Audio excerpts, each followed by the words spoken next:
Hey guys, this is one of those situations where I was on a job, an actual job, shooting something, and I thought, well, this solution is actually cool for a video, so I just wanted to run through it quickly with you. It's one of those deals where it's kind of DIY, but it's one of those situations where I would actually use the professional thing if I had it, but in this case I didn't, and just knowing it could be done made me get the job done. So basically I was shooting some shots of product, and all of a sudden they decided they needed overhead shots of the stuff.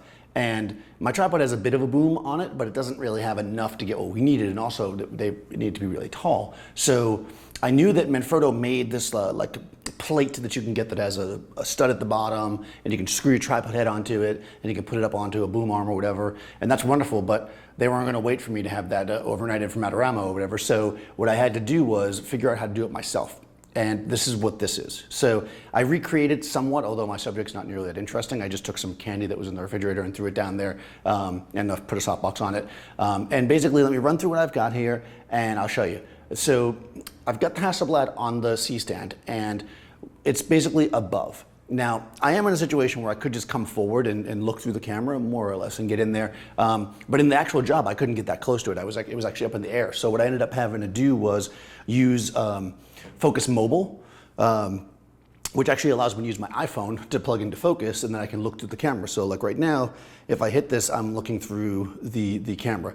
It's pretty dark right now because it's basically giving me the shot that the camera would see, but this will allow me to focus and essentially take a photo if I want. So from here, I can actually show the client what we're getting. I can actually focus and I can take a shot. That's simple, right?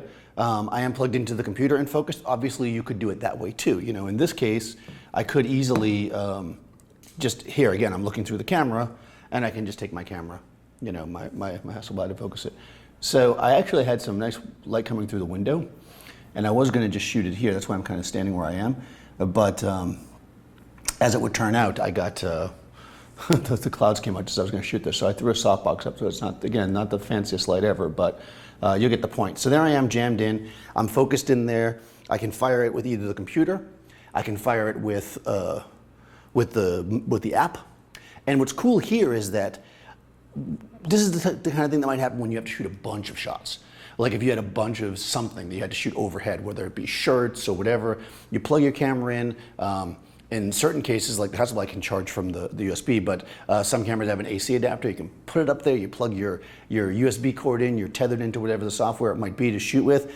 You can just literally, you know, set your camera with a deep enough focus and just keep shooting stuff all day long. And it makes it really fast and easy because now everything's just here. So again, this shot is, I'm looking through the camera right now, but let me kill that. And again, I can fire it from the computer, and I'm close enough to do that. But if you weren't, you know, you can fire it from the app as well. So what's cool about this app, by the way, not to totally sidetrack, I think I should probably do an entire video about this, but what's cool about this app is that you can just throw the reflector and then make it a little nicer.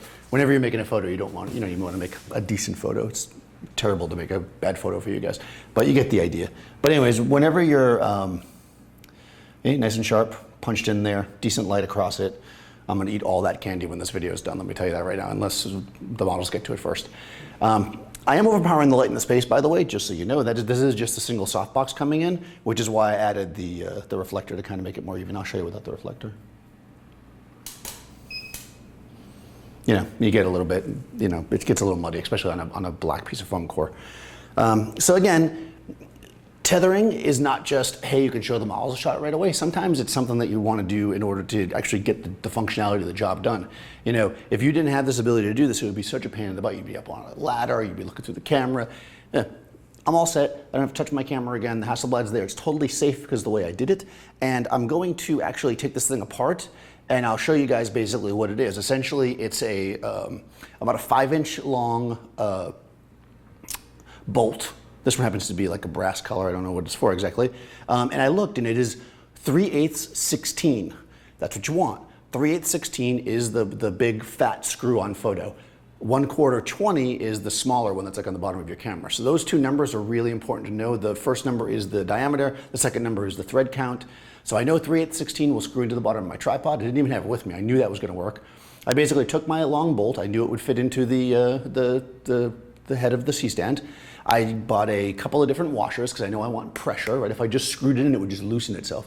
So I put some washers underneath it, and then I also bought a nut, which once I got the thing screwed into the bottom of my camera, I used the nut to push the washers up tight against it. I covered the whole thing in gaff tape to give it a little bit of friction, and it's holding pretty well. Again, if somebody had hired me to do this project and I knew I was doing it, I'd buy the proper Manfrotto piece. And in fact, if you do a lot of this stuff and you want to do that, I'll see if I can find it on Adorama's website and put the link in the description. But this cost me, I think, $2, and it got the job done. So I think that's a lesson to be learned on a lot of these things. Sometimes, using what's there, whether they be the shears in the window instead of your softbox, or, this instead of that, or whatever, you do because you have to, not because it's the way to do it. I mean, I don't show up with a bunch of homemade stuff when I go to do a job, but when you can pull that off, when the client goes, I want this, I didn't have to look at them and say, oh, I'll have to come back another day to do those overhead shots because I can't do it. I didn't bring the right equipment. I literally just went out for a coffee, came back with these pieces, built it, and they were like, oh, that's pretty cool. And again, impressing your client is always going to make them come back.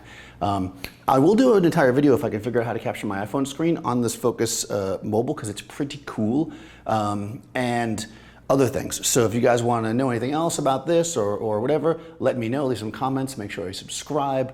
Of course, follow me on Facebook if you don't already. And I'll see you soon.